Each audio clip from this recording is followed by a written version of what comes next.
Je pense sincèrement que l'une des bénédictions les plus sous-cotées et les plus négligées dans ce monde, c'est le fait d'avoir une bonne santé.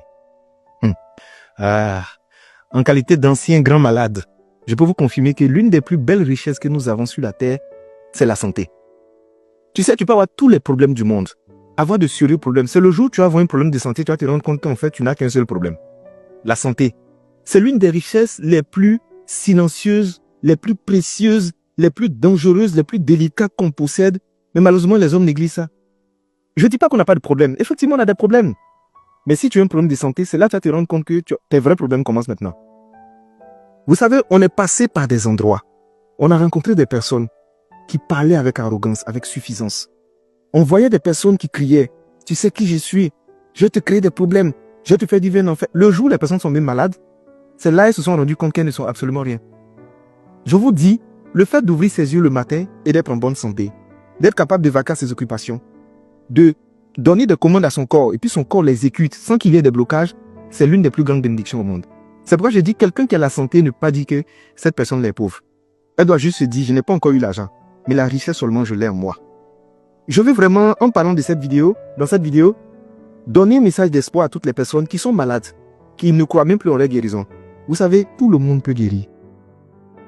Moi, je faisais 27 kilos. Ils m'ont diagnostiqué une maladie chronique. C'est-à-dire, même les médecins, les experts étaient pessimistes en voyant mon cas. J'ai été mis au CHU et il y a un endroit qu'on appelle le peut-être.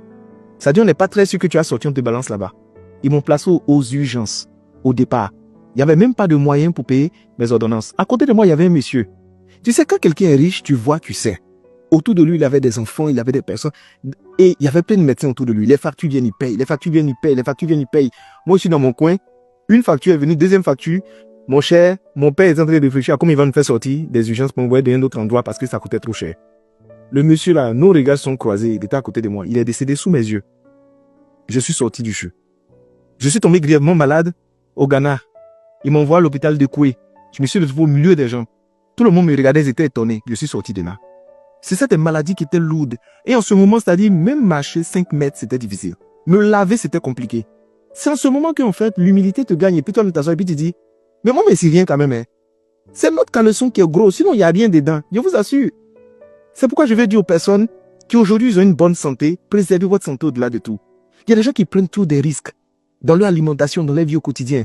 Tu es jeune comme ça, tu marches, tu es essoufflé. Tu fais pas de sport. Tu te nourris mal. Tu ne dors pas. Tu es en train de chercher l'argent en longueur de journée. Tout l'argent que tu cherches, c'est pour la santé. Le jour où tu vas perdre la santé, tu vas courir maintenant chercher l'argent. Voici le problème des hommes. Fait que les hommes, ils abandonnent leur santé puis ils courent après l'argent. Et quand ils trouvent l'argent, ils utilisent ce même argent pour venir courir après leur santé. Aujourd'hui, tu as la santé, rends gloire à Dieu.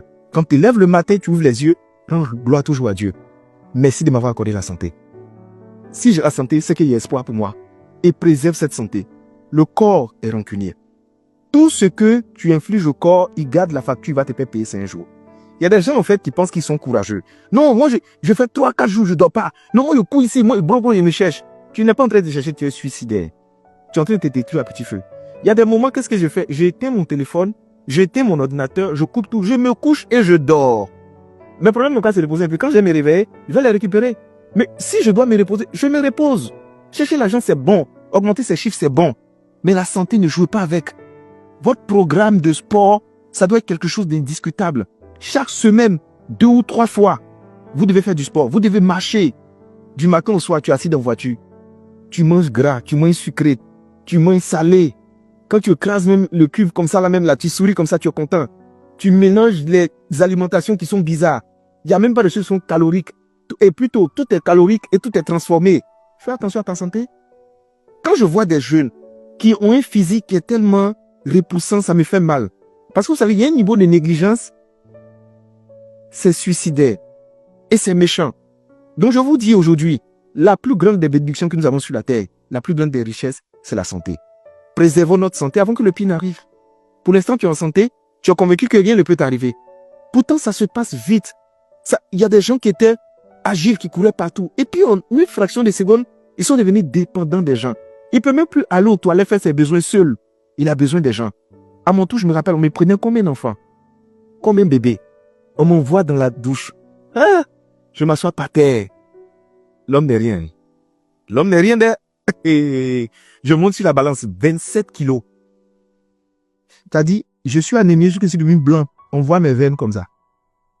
C'est pourquoi quand souvent je suis là, j'ai décidé d'être humble, de respecter les gens, de croire en Dieu et de vivre vraiment caché sans faire du mal aux gens, quoi. Parce qu'en vérité, on parle beaucoup, mais on n'est absolument rien.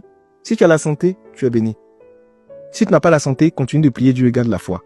Inch'Allah, par la grâce de Dieu, tu vas recouvrir la santé.